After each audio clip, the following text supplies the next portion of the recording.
Okay, the next obstacle that we have is probably the hardest one. There's two I'll show you that are the hardest, I think, is teaching your alpaca to back. Of course, they don't like to go backwards because they're afraid. What's back there, they don't know. So you need a good relationship with your alpaca to be able to teach them how to do this. When I first start training my alpaca to do this, I always start over by a fence line. I can show you real quick. Come over here.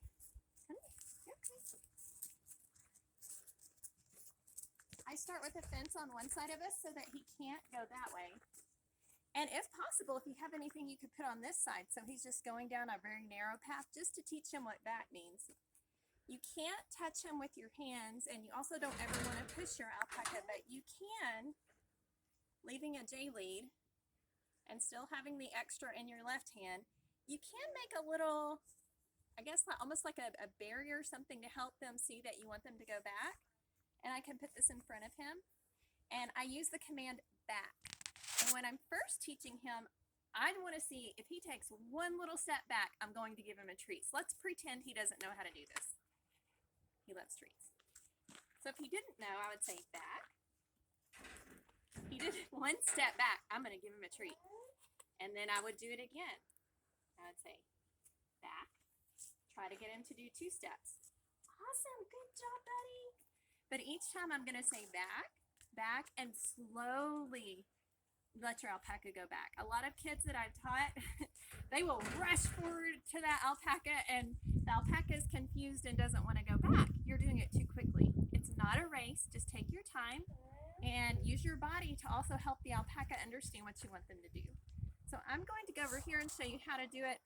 I just set up 2 PVC pipes. You can use anything you want to make your little lane or area that you want him to go through. I'm going to set him up outside the obstacle. His back end, his feet cannot be inside the obstacle when you start. So I'm going to say, come on.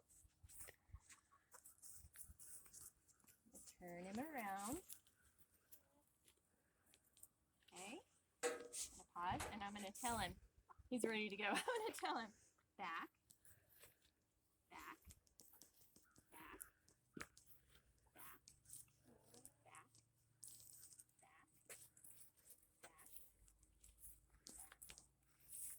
Good boy, good boy.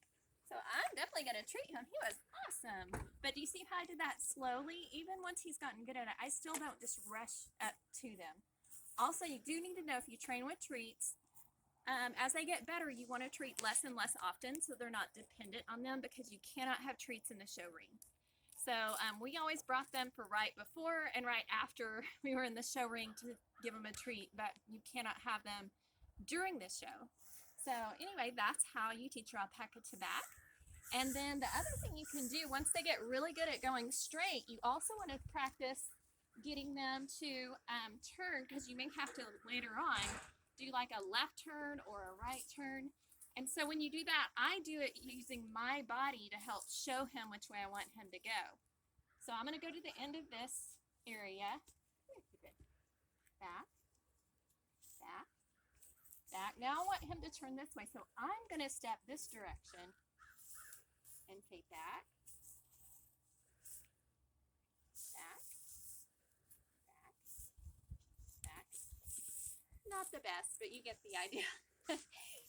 So, and then you can start practicing by using your body, and you're kind of turning it to face the way you want them to go, right or left.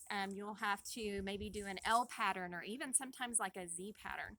So those are things, but just get down first. Just try to get them back at least 5 steps. And I know that you can do it.